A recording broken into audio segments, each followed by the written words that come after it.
ससुराल में बैठी बेटी हमेशा पिता की चिंता करती है, मेरे पिता स्वस्थ रहे, मेरे पिता प्रसन्न रहे। उसका कारण मायका बाप के कारण होता है। शब्द तो मायका है, लेकिन मायका माँ के कारण नहीं माना जाता, मायका बाप के कारण से माना जाता। जब तक बेटी का पिता जिंदा रहता है तब तक बेटी सीना तान कर अधिकार पूर्वक मायके में आ सकती है, जा सकती है, कोई रोक टोक करने का साहस नहीं करता।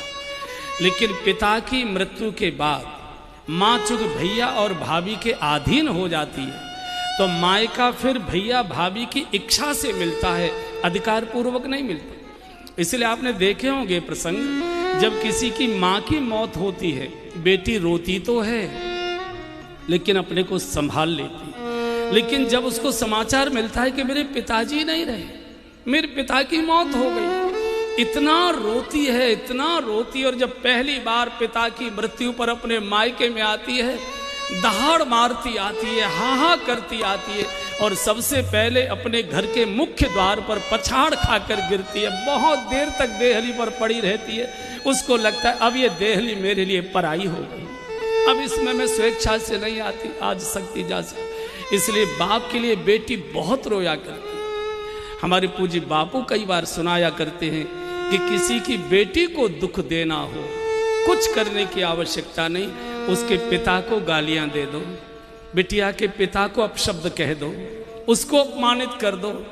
बहू सब कुछ सहेगी लेकिन मेरे बाबूजी को कोई कुछ बोले बहू सहन नहीं कर पाती, बिटिया सहन नहीं कर पाती। सास के पास जाएगी, पैर पकड़ेगी, रोएगी, माफी मांगेगी, माता जी मुझे डांट लो, मुझे फटकार लो, मुझे भूखी प्यासी रख लो, मत बहू का दर्जा मुझे दो, मुझे नौकरानी जैसा मान लो, लेकिन मेरी सौगंध आपको लगे मेरे बाबूजी को कुछ बोलना नहीं, आपको पाप लग जाए।